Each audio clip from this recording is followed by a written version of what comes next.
Hay casos que son un verdadero rompecabezas. Imaginen esto. Por un lado, un cibercriminal de alto nivel.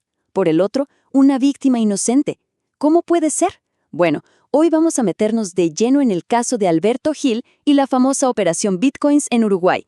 Una historia que, como veremos, tiene dos caras completamente opuestas. Y acá es donde todo empieza a ponerse raro, ¿eh? La pregunta que nos va a guiar es esta.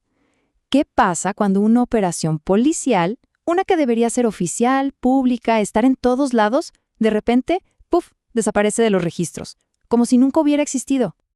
Ok, para poner un poco de contexto, nos vamos a septiembre del 2017. Lugar, Uruguay. La Interpol detiene a un ingeniero informático, Alberto Daniel Gil, y el operativo tiene un nombre que suena a película: Operación Bitcoins. Hasta ahí todo parece bastante normal, ¿no? Un arresto, un operativo, pero no. Acá es donde la trama se complica de verdad. Porque cuando uno intenta buscar información oficial sobre este arresto, lo primero que encuentra es absolutamente nada. Es literalmente una operación fantasma. Sí, así como suena.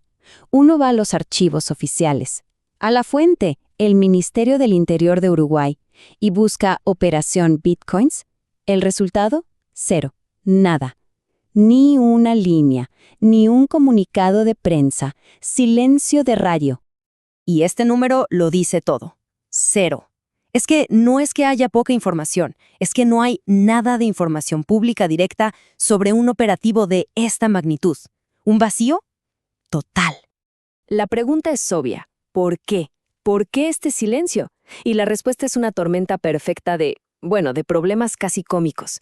Por un lado, errores de sistema. La web del ministerio tenía noticias fechadas en el futuro, en 2025.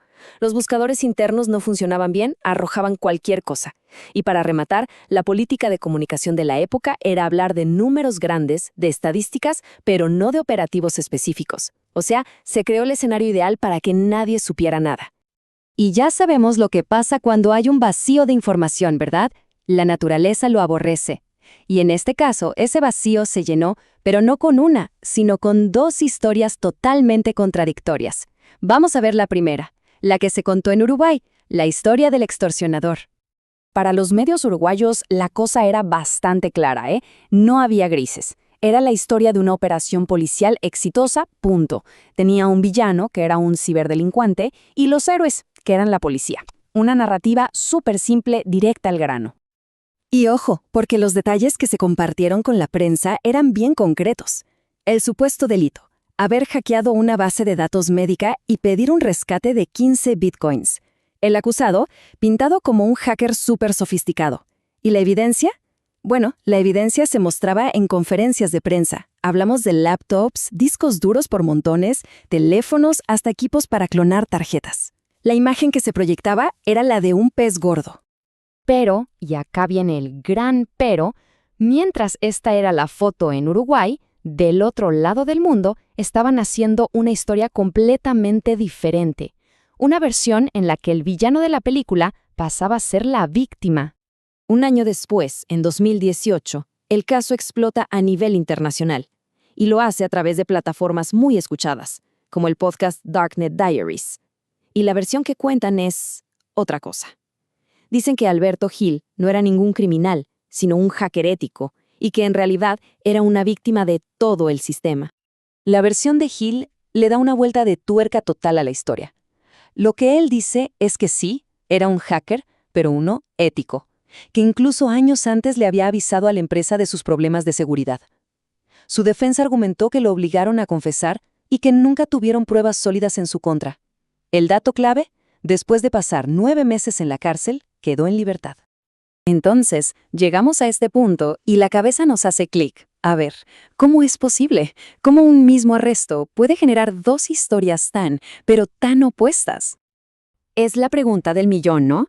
¿Cómo un solo hecho se parte en dos realidades que parecen de universos paralelos? Miren, esta tabla lo deja clarísimo. De un lado, la versión uruguaya. La noticia sale al toque, se basa en lo que dice la policía, y el titular es hacker criminal. Del otro lado, la versión internacional. La noticia sale mucho después, Se basa en lo que cuenta el propio Gil y el titular es hacker ético o directamente víctima. Son como el día y la noche. Y al final del día, la razón de este quiebre es bien sencilla y es la clave de todo: las fuentes. Los medios en Uruguay hablaron con la policía. Los medios de afuera le dieron el micrófono a Alberto Gil. Y claro, cada uno contó la historia que le contaron, sin cruzar los datos. Y uno pensaría que la historia termina ahí, ¿no? Pero no. Esta guerra por quién tiene la razón se mudó. ¿A dónde? Al campo de batalla de nuestro tiempo, las redes sociales. Como las autoridades uruguayas, después del arresto, básicamente se llamaron a silencio y nunca actualizaron el caso, ¿qué pasó? Que el relato online quedó en manos de una sola persona. Quedó dominado por la voz de Alberto Gil y su campaña constante para contar su versión. Y la verdad es que su esfuerzo ha sido impresionante. Esto que vemos es solo una pequeña parte de todo lo que ha publicado en la red social X, desde 2019 hasta ahora. Es una estrategia súper constante, muy disciplinada para que su historia sea la que quede. Él mismo se encargó de llenar ese vacío de información que dejaron los demás. Y si analizamos lo que publica, los temas son siempre los mismos. 1. El sistema de justicia es incompetente. 2. Manejaron malas pruebas y por eso perdió, según sus cálculos, más de $500,000 en cripto. Y 3. Se promociona a sí mismo a través de su libro, de podcasts, construyendo esta imagen de caballero digital, de alguien que sobrevivió y ahora lucha contra la injusticia. Al final, todo esto nos deja flotando una pregunta que es mucho más grande que este caso en particular, ¿no? En esta era que vivimos, con tantos vacíos de información, con cada uno en su propia burbuja online, ¿cómo hacemos para decidir qué versión de la historia es la real? El caso de Alberto Gil, más que la historia de un arresto, es el ejemplo perfecto de cómo se pelean las guerras por la verdad en nuestros días.